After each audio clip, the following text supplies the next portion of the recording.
All right, we are live. We got Facebook up, what's up?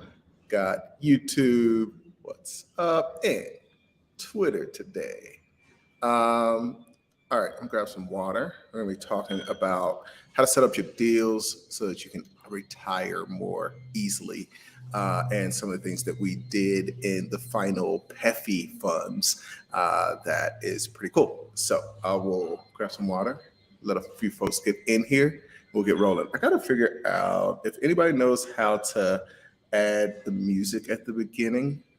I need to look that up and see how to do that so I can play y'all some cool music when we get started.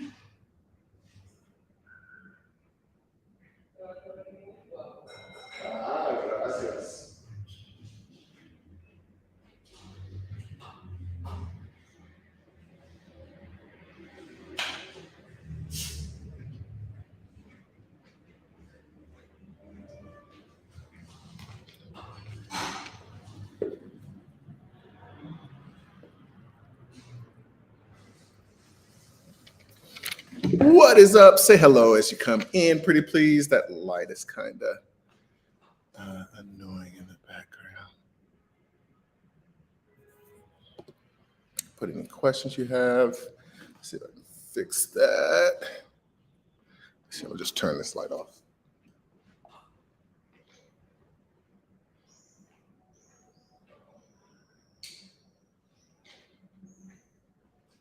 How about that? Cool. So a little bit.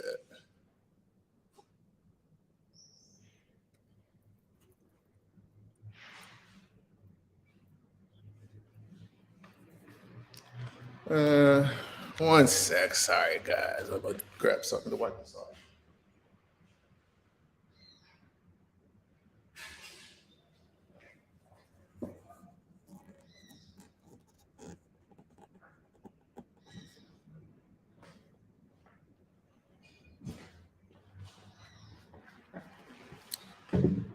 Finally, better. All right. What's up?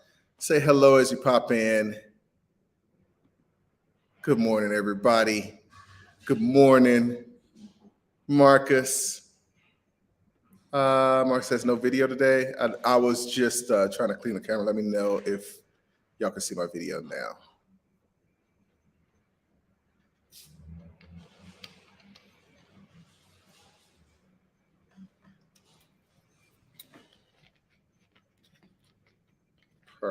Perfect. All right, we're ready to roll.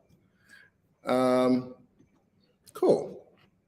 So I want to talk about, one of the neat parts of getting into private equity. More importantly, getting into exiting the deals that you acquire through private equity, and how to exit those in the right way, so that you're maximizing your long-term wealth. Now, for a lot of you at the beginning, you just want to get cash. And so this isn't as important.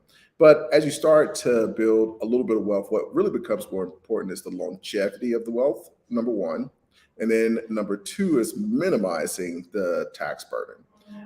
And so this was something that even from the first PEFI became a little interesting, because obviously for me, I'm really interested in, okay, let's maximize the total amount that we can get from each of these deals.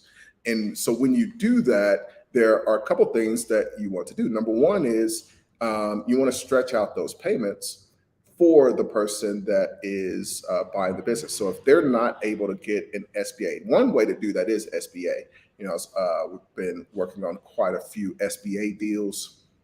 If you're interested in getting financing on any deal, be sure to reach out Nori at financierbank.com, and we can get you connected. But doing some really cool deals. And one of the things with even on the SBA financing side is they'll stretch out those payments. I was on the call, really just doing some consulting with a buddy as he was looking at a deal, and they're like, I don't think on this one we'd be able to do 20 years. I think we could maybe do 10. It's like 20 years, like that wasn't even in our peripheral. It's just financing these things for 20 years. And to give you an idea of why that's so amazing, so if you're buying a business and you're buying it the right way, you should be buying it at a 3 multiple. That means that you're going to get all your money back in 3 years. And most of the time with the offline deals that we're doing, which is why I'm such a big fan right now, is you're buying those deals at a 2 multiple. So if you can get financing at a 10-year amortization, that basically means that your debt coverage is very high. So it's basically 5 times debt coverage using kind of simple math that you've gotten. So that just means that your deal is really safe, but also that you're able to take off a bunch of cash if you want, or you can, instead just just pay off the loan and get rid of that. So it creates this optionality, which is really cool. It's also one of the reasons that I like franchise deals. We're doing SBA on a franchise deal right now. And it's because you have those conversations where the bank's like, you're not having that conversation on like a startup. You're definitely not having that conversation on an internet business. Shout out to Richard Patey. Speaking of internet business, is one of my favorite leaders in the internet acquisition space. If you're not following Richard, be sure to check him out. Thanks for coming in. And as he knows, I've done a lot of, and I'll get to you, Sigma. I've done a lot of internet deals, but one of the biggest downsides is those financing options if you're just getting started. Now, after a lot of deals, SBA doesn't make sense because of liens and that kind of thing, but it's a really powerful thing. We've got a few deals right now that are in that $1.5 million to $2 million. And this is on the good merger side of things, range that are franchise acquisitions where the person is, they don't have a lot of money. I don't want to say they're broke. They're not broke, but they couldn't buy. They're not going out just doing $2 million deals on their own. They're not doing $500,000 deals on their own. And so, whereas when you look at the affordability and the type of business they could buy, if they were buying an internet business, in one of the cases where we've got this amazing business, he's going to be cash flowing about $500,000 a year, and the business is for sale at like $1.5 million. So right at 3 multiple, it's a franchise. Well, for that person, they couldn't buy a business 1/3 that size. It was a internet business. And this is just across the board. So not even to say that person, but it'd be really difficult in their financial position to buy a internet business that was 1/3 the size, which means making $150,000, maybe they're going to buy it for $400,000, and then the multiples are higher. So you bring that over to the franchise place where because of the franchisor, the bank would offer something, something where it's a 10-year AM or, maybe even a 20-year AM, but it's because of that the strength of that franchise and a minimum down payment. And part of that could be financed by the seller. So if you look at using seller financing in other cases, it's, just like they're going to want their money in 2 years is really kind of where people like to be. And then if you're a master negotiator, maybe you can get that to 3 years. So that gives you, just a sense there of the difference. And it really just comes down to where you are personally and that kind of thing. So on the back end of those deals, it becomes, how do you want to exit?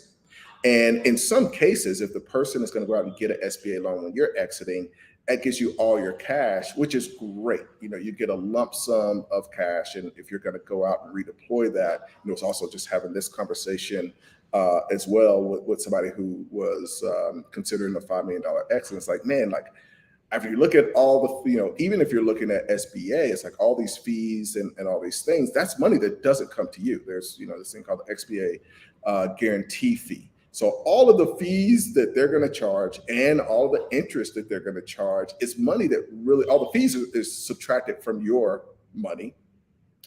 Uh, so that just automatically subtracts what you're going to get. The interest represents money that could have been yours if you were the bank on the deal. And that's, hundreds of thousands of dollars in a lot of cases.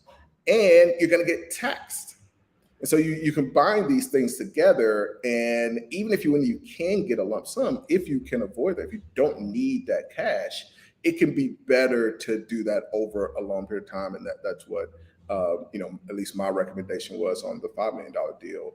That my friend was considering, where it's like, okay, I could literally get this, and it sounds crazy when you're literally recommending that somebody not take $5 million. It was like, don't accept that 5 million, structure it this way.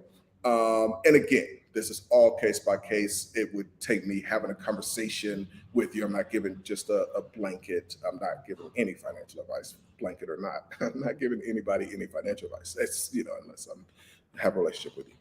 So what we love to do is have a financial structure on the back end of that is tax advantage. I won't give you tax advice either. Be sure to hit the like button. I'm seeing folks pop in, but not seeing the like. So be sure to hit the like button, guys. I appreciate it.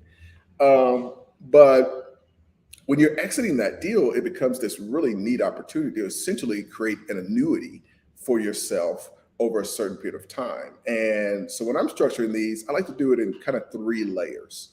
Number one, I want to keep a little, if I like the business and I like the buyer of that business, then I want to keep some equity because there's probably some upside. I've told stories before because I'm not a great operator. I'm the first to admit, I've had business fail. I had a Plato's Closet where it was an amazing deal. This is a franchise we've been doing a lot of franchises. So I'm talking a lot about franchises lately. Which stay tuned. I'll talk about the next iffy investment fund incubator.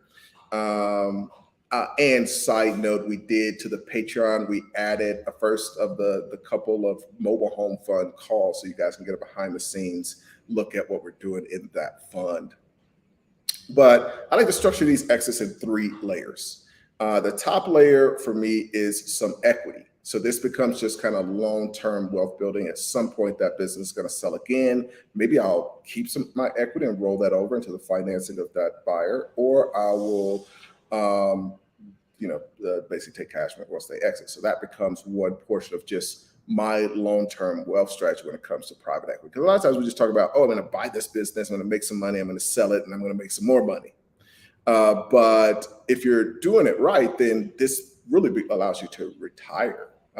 So that becomes part of that private equity like wealth plan. It's the equity that I keep in the deal, and it's completely passive because at this point, the buyer is going to run that business. The second part of that layered deal structure is usually earnout. So I'll have a certain portion where I'm going to take some money over a period of time. And the idea there isn't necessarily just to wait on the cash. It's to maximize the price of the business. So if I'm basically giving that person the option, it's like, okay, like I can come down the price, but you're going to have to put more money up front. Or we could increase the price and I'll let you pay that out of the earnings of the business, which is a great deal for them. And so it's about maximizing the long term. And most of the people, when they're doing the deals, and it's just so, I understand the thinking, but most sellers are doing it wrong. It's like you've poured time, you've poured money, all this into this business over the course of years. And now after putting all that time and effort over the course of years into that business, now instead of maximizing your return over the coming years after the exit and maximizing your return on all of that effort that you put in before, now you want the money right now. You're going to take a big discount in order to get it right now. And so if you're really thinking like a deal maker, it's, when I'm talking to somebody and we want to do seller finance and we want to do this kind of structure from a buyer's perspective, it's literally the same thing that I want to do from a seller's perspective. It's win-win. It's a win-win situation. So the earnout portion is more about price maximization. And then the final piece is the seller financing, so the note. And the really cool thing here is that you can, end up with really an asset. So, if you structure the note properly, this becomes something that you could sell in an emergency. So it's not like, okay, if I do this 5-year note, now I have an emergency come up, I can't get my cash out, that becomes an asset that you're able to sell. But ideally, you're earning this interest over the course of these 5 years, and that's just additional money. It increases the total amount of wealth that you're generating from this one deal. And I think that's probably the biggest mistake that people make, is not maximizing their exits and really minimizing the total ROI because they're in a rush to get the money. Now, if you're desperate, you're up against the wall, you got to have the money. You got to have the money. But don't take that shave. Don't take that cut in your ROI. And you don't really it's literally the $5 million conversation. It's like, don't take this money just to have it sit in this other place where it's not going to even generate the return that you could have gotten off the interest and earn out and everything that you would have gotten if you did this over time. Cool. Let's get into some questions. Hopefully that's helpful for y'all and how you're thinking about deals. I will say we are doing the next investment fund incubator. This one is going to be focused on franchises. We're doing a lot of deals in franchising. I'll be talking a little bit more just about that. But as y'all know, we shut down PEFI in order to have these have funds that are a little bit more focused. And so what I realized is, over the course of those 5 deals or 5 funds, we're just doing a lot of different things, which worked out really well. But I also know from my personal experiences, there's this compounding effect of really focusing on a specific area. For me right now, we see a lot of opportunity in the franchise space. And so as we are tripling down on that, it becomes this kind of increase in psychic RAM about that space, because you're thinking about that space. You're looking at a lot of different deals specifically in that space. Your due diligence gets a lot better. Your connections get a lot better. Your deal flow gets a lot better. Everything gets better by really focusing on. We're talking about the mobile homes. It's like a very specific thing. So if you are interested in that, we're a little early, but if you want to get on the list, you can hit me at ace@goodmerger.com. It's even better if you hit Nori. I didn't put her email up here, but it's Nori@financierbank.com. And I'll talk more about that in the coming months. Sorry about that. All right, let's see. All right, we got Sigma popped in. It says, greetings from San Fran. We are patiently looking forward to working with you and scheduling a call. Excellent, Sigma. Look forward to connecting with you. Feel free to hit me. Like I said, even better if you either go to acechapman.com and fill out the form, or hit Nori, just because I get hit with a lot of stuff. But thanks for popping in. Emmanuel. I don't think I've seen a name before, so I appreciate you popping in. It says, hey, Ace, thank you so much for checking out the little morning cast. Al Boss, I like it. Says, good morning, Mr. Chapman. Richard said, hey, sir, your words are too kind. Nah, it's all truth, man, all truth. Richard says, I've actually started looking at offline deals. I didn't know that. That's very cool. But with online Boopos, looks like it can help with content site acquisition, which is new and great. Cool. I haven't seen that. I got to check that out. And very curious on the offline deals you're looking at. Obviously, I'm looking at everything. I want to see everything and just be able to compare all the opportunities. We're still doing some royalty stuff with Kindle in the internet space on the Fiji side of things. So definitely still want to keep my pulse. So thanks for sharing that site. I got to make sure Did I check that out? Cool. All right. Darius, what's up? Long time. It has been a long time. Long time no speak, my G. More life to you. I certainly appreciate it. And coming from another part of the world, Curtis Davis popped in and says, good evening. And good evening to you. Good morning to others. Thank y'all for checking out the video. Be sure to like, be sure to subscribe. If you're interested in the franchise fund that we're doing coming up, be sure to reach out, and I'll talk to y'all soon.